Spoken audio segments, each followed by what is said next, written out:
Gayatri recording studio Kanchan Ibrahimpur.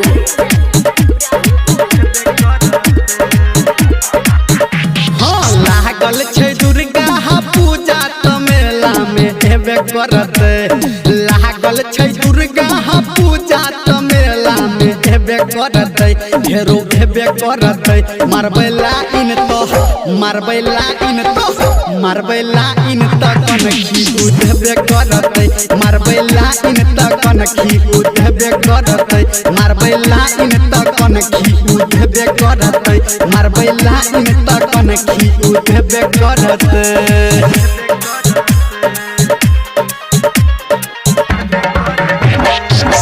Singing by power star Dharmendra Nirmaliya Kanchan Ibrahimpur.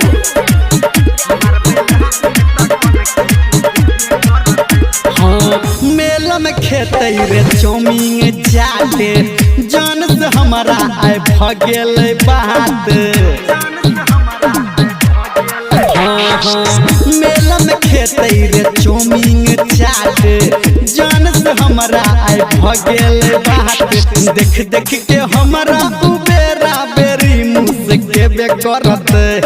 देख देख के हमारा उबेरा बेरी मुँह से केबे करत।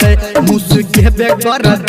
मारबै लाइन तो मारबै लाइन तो मारबै लाइन त कनखी उठबे करत। मारबै लाइन त कनखी उठबे करत। मारबै लाइन त कनखी उठबे करत। मारबै लाइन त कनखी उठबे करत। अभी आप सुन रहे हैं सावरिया म्यूजिक कंचन इब्राहिमपुर।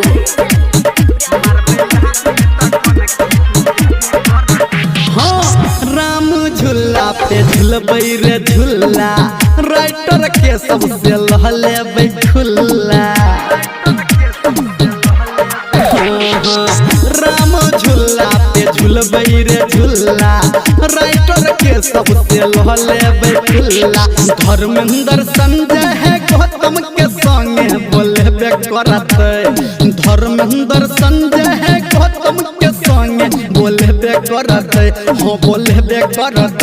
मारबै लाइन तो मारबै लाइन तो मारबै लाइन त कनखी उठबे करत। मारबै लाइन त कनखी उठबे करत। मारबै लाइन त कनखी उठबे करत। मारबै लाइन त कनखी उठबे करत। बुझली रे मिता।